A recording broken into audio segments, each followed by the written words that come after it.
Hello there and welcome to another tutorial with Beads Jar. My name's Natalia and today I'm going to be showing you how to make this beautiful ring using forest fruit coloured seed beads and a wonderful Swarovski pearl.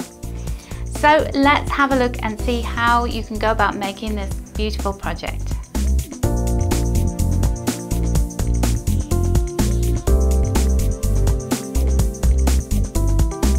So here are the components that you'll need to make this beautiful berry ring. And first of all, we have our sort of lavender coloured powder Swarovski pearl, and this is a 12mm. Then you're going to need some of these size 11 Miyuki seed beads. And I've got a 24-gram tube of these, and I'm using this matte blue-grey colour, and they actually look like a blueberry. I love it, and they've got this very powdery finish which works perfectly with the pearl. Then we're accompanying those with some Miyuki seed beads, size 11s again, and these are galvanised brown colour which look like forest fruits, so like a beautiful berry shade, and they've got that metallic look on them too. Then you're going to need some 6-pound fire line, your beading needles, I'm using size 10s here for this project, a ring mandrel, and you can see I've marked it where I want my ring sizing to be, and then finally a pair of cutters for you to cut your fire line. So let's get started. So the first thing we're going to do to begin this project is to take some of the fire line, and I'm taking a really good arm span length of fire line and threaded it onto a size 10 needle. So you're going to need a lot of thread for this, and you don't want to be breaking off and reattaching thread, so get a pretty good amount on there. And we're going to take our pearl and thread the thread through. And this is circular brick stitch for this ring. So it just shows you the versatility of circular brick stitch, because you can actually use it in lots of different ways. You can have it flat or you can have it curved, which is what we're doing here. So I'm just tying a knot, and I want to make sure that I feed the knot towards the end hole of the pearl. So pull that really tight, and then I'm going to make sure I've left a decent enough tail, so it's about 5 or 6 centimeters long. I'm going to knot it 3 times, and you will not see this knot because it's going to get covered up by beads, and it ends up somehow getting pushed into that hole, so you won't see it. Okay, so then you can see we've got a line of thread going around the bead. So I'm going to take my thread around again and come up through the underneath hole, the opposite end hole, so that then I've got, this is how you'd always start your brick stitch off. You want 2 threads on one side, so you're going to take your thread to the other side of the bead, go back up through the hole again with 1 thread, and then a second time to create these almost like, I call them tram lines. So you want to put those up together, both of them, and then just make sure that you keep your tail thread out of the way. And you're now ready to begin beading and laying the seed beads down around the circular edge of the bead. So I'm going to start this way, so I'm positioning my pearl so that the tail is facing away from me and hopefully not going to get in the way. I'm going to start with this galvanized metal colour, this beautiful berry colour. So they look like blackberries almost, really lovely colour. And so always cast on with 2 beads. This is how you'd always start one row of the brick stitch. And I'm taking the needle underneath both of those threads, and so it's going towards my thumb, and you've got to always make sure that you do that, and that you don't come in a different direction with the needle, because then it will affect the way that your beads sit and lie on top of the piece. So then I'm going to take my needle back up through the last bead that I placed, and you can see that both of those are now sitting on top. And I'm going to then, my next step is to take just one bead. So you only use 2 beads when you're starting off. Now when I was learning brick stitch, as with all of these seed beading techniques, I've learnt from different people, watched lots of interesting videos on seed beading techniques, and I didn't understand why we used 2 beads at the beginning and then only 1 bead while you're going around. And the reason that you do that, nobody ever explained it, and I wanted to explain this, is if you look, that bead, all of the others have got this loop of thread going across the top except for that one. So when you come around at the end, you've got a spare bead to pass your thread through. It's brilliant. So I just wanted to point that out just in case you're new too and you didn't understand that. So what I'm going to do is I'm going to carry on using that same technique, just threading 1 bead on underneath the two threads, and then taking the thread upwards. This is what happens sometimes, the thread gets a little bit tangled. And what I'm going to do is I'll continue until I get to the second hole, and then I'll show you how to complete that total row of first beads all the way around the pearl. So we just completed this half of the circuit around the bead, and you'll see that we've got the bead hole there, and what we want to do is to go across into the second half, so we've got the threads coming out of that bead hole there. So all you're going to do is, you've got a tiny little gap there between the last bead and the hole. I'm going to just go straight into those threads there on the other side. I've got a bead on the end of my needle, and what I'm doing then is I'm joining the 2 sides together. Come back up through that last bead, and you'll see then, so we have no gap, so we can't discern that there was actually even a hole there, and then we can just continue around the other side. My threads have just got a little bit tangled up with the beads, so I'll just straighten those out. This does happen because the end of the thread is a little bit tangled, and we'll just continue until you go back to where you have your tail where you started. So I just added my final bead, and you'll see that there is a little gap between those 2. Now if there is a gap that you consider to be big enough, then do place another bead in there, but otherwise that isn't a big enough gap for us to worry about adding another bead. We just need to go straight in and close that gap up with what we've got, and all the other beads will adjust themselves accordingly. So you can see that that was the very first bead that we put on. It doesn't have a thread going across the top of it because that's what we're going to do now. So I'm just going to take my needle and go straight down through there. I'm going to take my needle all the way down through the hole, through the center of the pearl, and just pull those threads tightly. Oops. Okay. And when you do that, you'll see that you create yourself another little bridge. And so all those bridges of thread, all of those little loops, are the ones that we're going to use to then attach our second row of beads. So let's get started on that second row.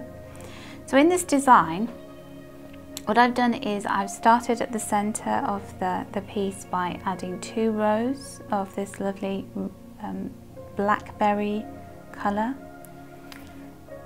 So we always start off with 2 beads on when we're starting a row off, and you're going to use the little thread at the top, the one that's just jutting out there. If I pop my needle underneath, you'll be able to see.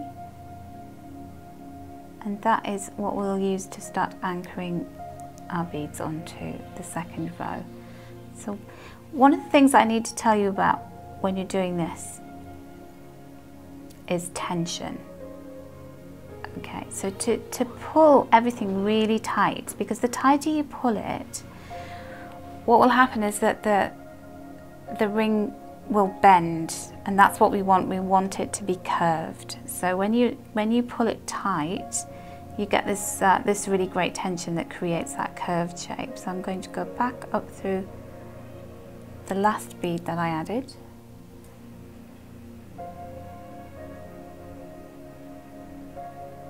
They seem to have swapped places, so I'm just going to push them back, okay? And then we're going to take one bead at a time and just add the beads on.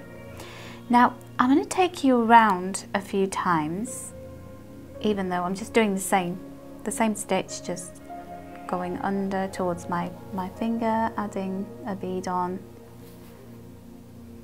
taking the thread back up through the bead. I want to show you something that happens, because as we're threading on, we are creating a slightly wider circle around the piece.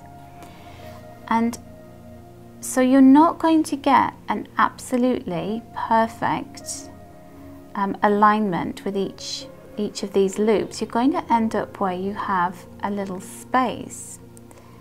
And if you ignore it, if you ignore the space and just align the beads exactly as they are on top of one another, I'm just going to show you what happens. I've got another piece that I made, and you get these little holes. Can you see that?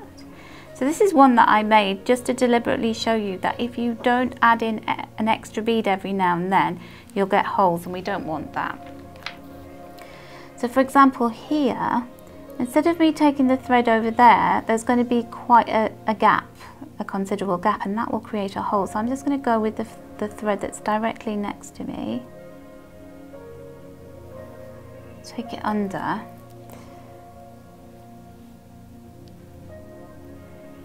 and then take my thread upwards, my needle upwards.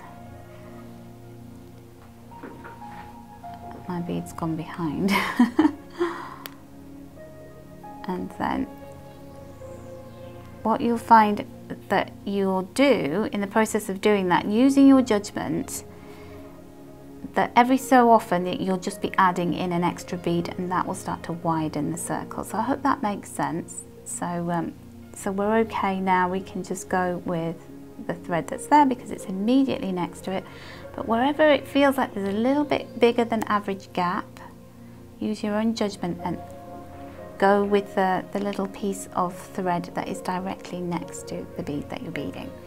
So we're going to continue that process all the way around to create a second layer of this lovely fruity coloured set of beads, and then I will join you again when I've completed that and we need to add a second colour.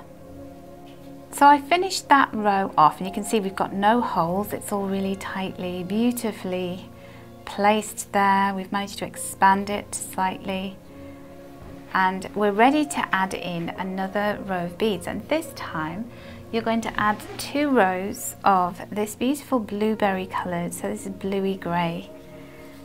They're like a powder coating. So again, you're going to start off with 2 of your blue seed beads. I'm going to go under that first thread and then go back up. So this is a really great stitch because it's very repetitive. You do have to keep your wits about you. The minute you take your concentration off it, you may end up not getting the tension absolutely right, or not placing your needle in the right spot. So, but it is very soothing stitch. It's very nice, and you just again have to be aware of every so often you will need to go into the stitch that you're already next to.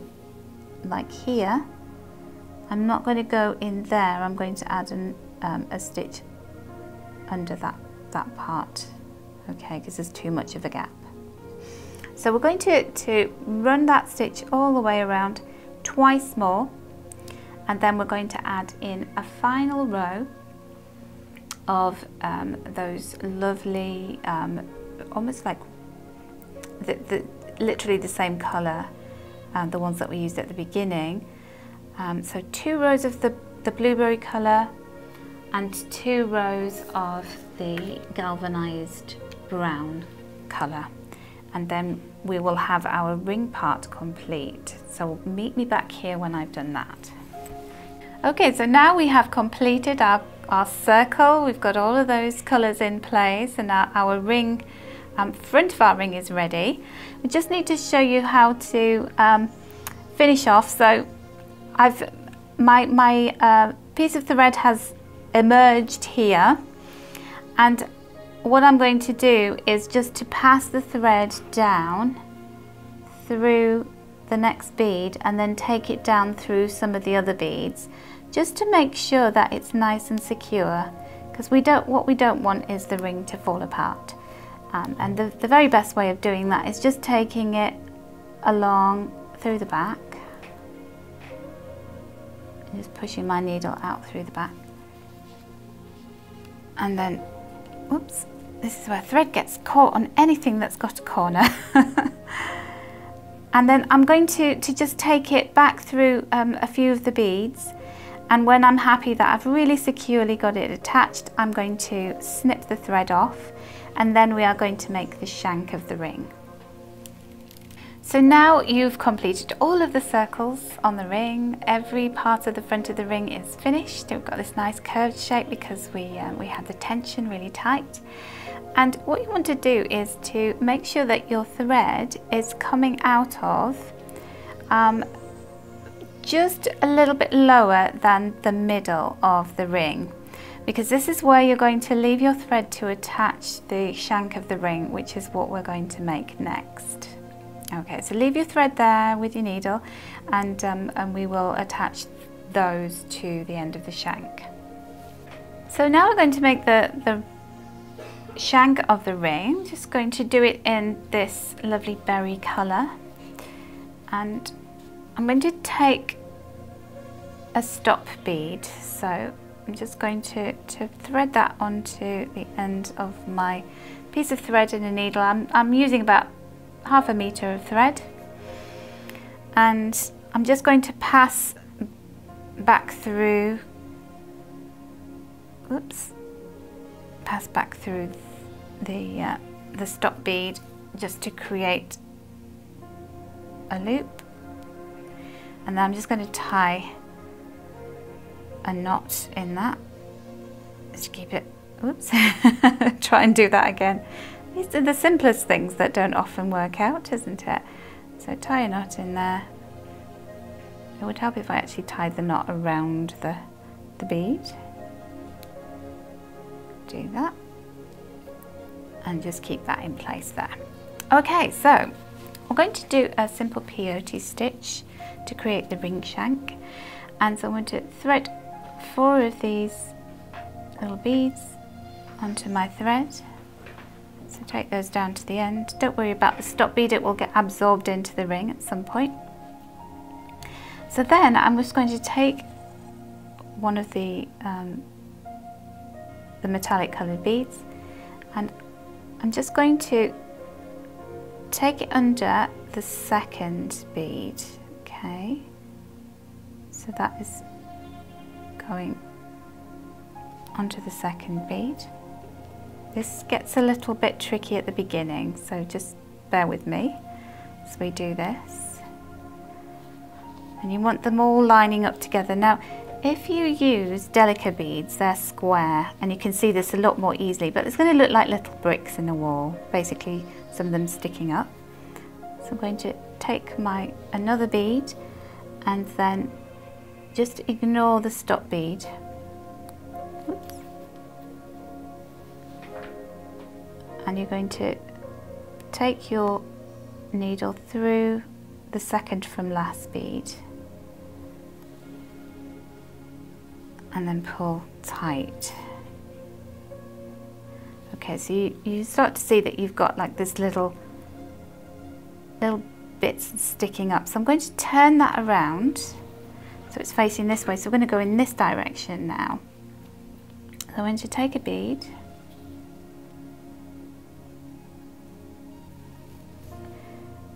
and that bead that's sticking up there, I'm going to just take my needle through it. It will be a lot easier to see once we've got a little bit further on with this. But I'm going to do a few rows of this and then you'll start to see it emerging. And then we're going to miss a bead and then thread onto that one that's sticking up. And like I said, when you use Delica beads, they're square and they're a lot easier to see. Now what you do have to be aware of is tension when you're doing this, because it really does make a difference. If you pull the thread too tight, what will happen is it will start to curve around, it will want to go in a circle. And so you don't want to do that, but you want to do it tight enough so it all sits together really nicely. So just keep an eye on it, don't pull it too tight, but don't let it go loose because then it will have lots of holes in it. So hopefully you can start to see that we're going to miss that first bead, we're threading a bead onto the needle. I'm just going to take it through that second bead, which is just proud. I'm just holding those pieces in place as I tighten the thread. And then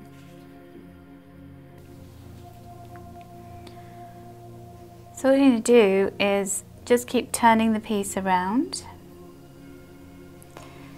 taking a bead, threading it onto the one that's standing up, getting the tension nice and reasonably tight but not too tight, taking a second bead and taking it through to the one that's standing proud at the end.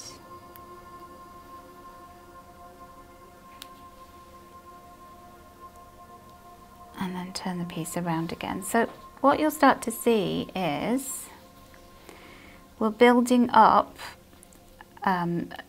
this little row. So we've got some nice rows coming in, and then you should start to see those beads sticking up higher, so you know you can identify where you need to be placing your beads. So we're going to continue that until we've got the length or a reasonably long amount of ring shank made up in this, and then I'm going to show you how you can actually measure to get the right length for your ring. So what I've done is I sewed one end of my peyote stitch to the edge of the ring, and I've just done that slightly lower than the middle of the ring, and then I've marked on a ring mandrel exactly what the measurement is of my ring size. So I'm just going to place that on, so you've got the other end there. Now what I did was originally I kept some threads long attached to this so I could add some more beads to it.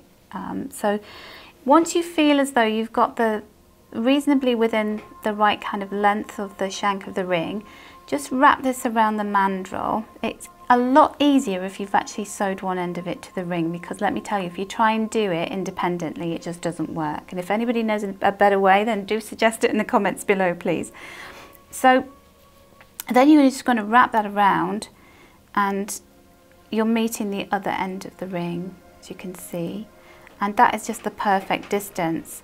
So obviously I've pre-measured this, I've got it exactly how I want it, and then I'm going to sew those two pieces together. And I have my needle already threaded up, and this is the thread that came out originally. So I've threaded that through to the other end so that it's aligned with the other edge of my ring shank. And then I'm just going to bring this around. I'm going to grab that stop bead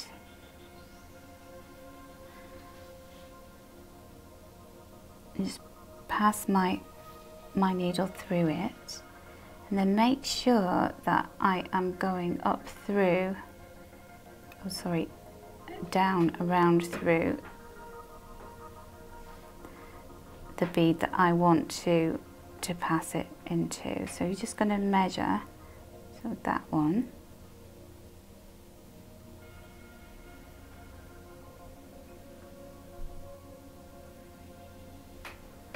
And then pull my thread through. Okay, and then I'm going to just, it is actually a lot easier if you place this onto the mandrel once you've done that first pass, and then you can get everything in really tightly. So I'm then going to take my needle, pass it through that second bead. Just going to position this so you can actually see it better. So the second bead here in the peyote,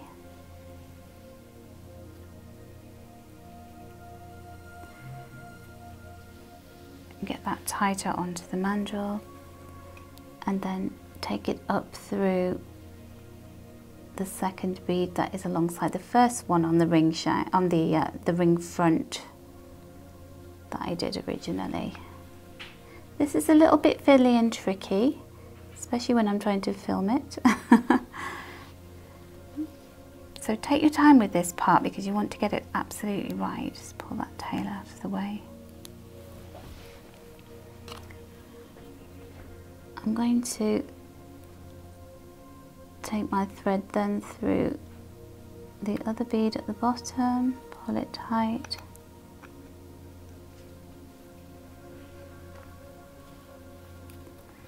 So you're just going to keep on sewing until you've attached all of the shank to the front of your ring.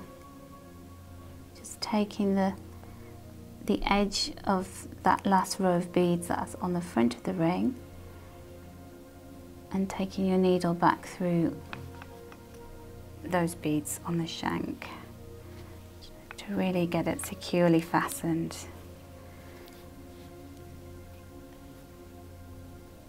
to your ring. Okay. And so my last piece of thread is going to go up through the bead at the side of the shank. Pull that tight, and as you can see we've got that shank attached really nicely now. So I'm going to take this spare thread and I'm just going to pass it through some of the beads in the front of the ring. So I'm going to take my thread through to the back, and then I'm just going to go back through underneath a few times through beads to make sure that that thread is really securely fastened in before I snip it off. You can see I've got my tail thread just caught in there. Just going to get rid of that. So I'll do that several times, and then the ring will be complete, and I'll just show you it, the final version of it. So now our ring is complete. It curves really beautifully around the finger. The shank fits me really well. There is a tiny little bit of give with the beads, you know, because there's little holes between them in the peyote stitch. So even if you felt as though your ring wasn't fitting absolutely perfectly, you can get it onto your finger, but it does look really good. So I hope you've enjoyed that project, and I hope you'll give it a go. So I hope you've enjoyed finding out how to make this lovely ring using our seed beads and Swarovski pearl. Please make sure that you subscribe to our channel, that you like and you comment on this post, and also we'd love to see some of your ideas. Please follow us on Facebook, and don't forget to tune in to all of the lovely tutorials and product reviews that are coming up very soon on this channel. Bye for now.